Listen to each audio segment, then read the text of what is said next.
Assalamualaikum warahmatullahi wabarakatuh. Sementara tunggu kita punya channel lama yang tengok, saya akan sampai ke beginilah. Ya, orang yang dengar senang nak faham. Sesungguhnya malaikat Jibril datang ke saya, kata kahwin itu tidak sah. Sesungguhnya di agama mana pun kahwin itu tidak sah. Jika ingin kahwin kan, basically korang kata beginilah, di agama mana pun, agama Islam tu lagi lah. Sesungguhnya agama Islam sesungguhnya kahwin itu lebihlah tidak sah. Sesungguhnya saya ingin sampaikan ini benda ni akhir zaman. Memfitnah tu pun bukan fitnah siapa, korang fitnah. Ya Allah berkisah lah, semua orang tak nak tiga kan seorang tu kan. Korang ni betul-betul najis. Dah lah, korang tu kafir. Saya dah tanya dah, apa orang kafir macam korang ni ada peluang keluar daripada neraka? Satu peluang, bersyukurlah. Korang berdoa lah tiap hari. Ya Allah, janganlah campak kami ke neraka. Itu aja caranya. Untuk korang yang tak nak tiga kan, korang memang orang kafir. Kafir, sesungguhnya kan, yang kahwin pun dah separuh-separuh sesat. Mereka tu kategori makhluk yang tidak sedari Tuhan. Kalau tidak kahwin, agama Nabi kita ada jawapannya. Agama Islam ada jawapannya. Semua korang yang selalunya tinggikan diri, ya Allah sudah menjanjikan siapa pun yang menjadi Imam Mahdi, dia akan masuk ke neraka.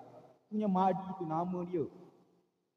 Imam tu korang jadi je, korang ahli neraka lah. Oi, sedarlah, korang tu sesat. Orang tu kafir. Sesungguhnya ya Allah dijanjikan siapa pun yang mengaku sebagai imam tu akan masukkan dia ke neraka. Itulah saya cakap dengan serius dekat sini. So bila korang dengar yang klaim-klaim sebagai imam sampai ke amalan-amalan kahwin tu, jangan percaya. Sesungguhnya jangan percaya sebagai seorang Islam kan. Siapa pun mengaku diri mereka sebagai imam, mereka wakil ahli neraka. Sedar sedar. Bagi tahu benda ni. Jika korang ni sedar, bagi tahu atas nama Allah Subhanahu wa ta'ala. Tidak tipu dia. Benda yang saya kata kan, semuanya benar.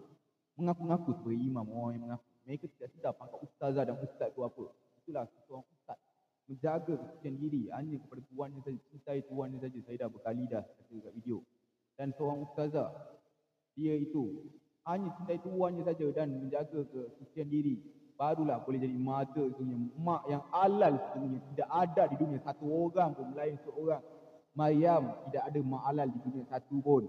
Saya tidak tipu, jujur sesungguhnya. Wanda daripada semua anak yang korang dapat tu, memang ada tanggungjawab yang terdalam. Bila saya dah ramai mula tengok, saya akan bagi tahu tanggungjawab kenapakah seseorang hidup. Saya dah tahu dah kenapa. Saya dah dibagi tahu dah daripada malaikat Jibril.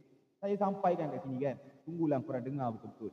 Sebab banyak orang bermain-main dengan agama. Seperti orang-orang klaim dirinya sebagai imam itu, dia orang kafir sesungguhnya.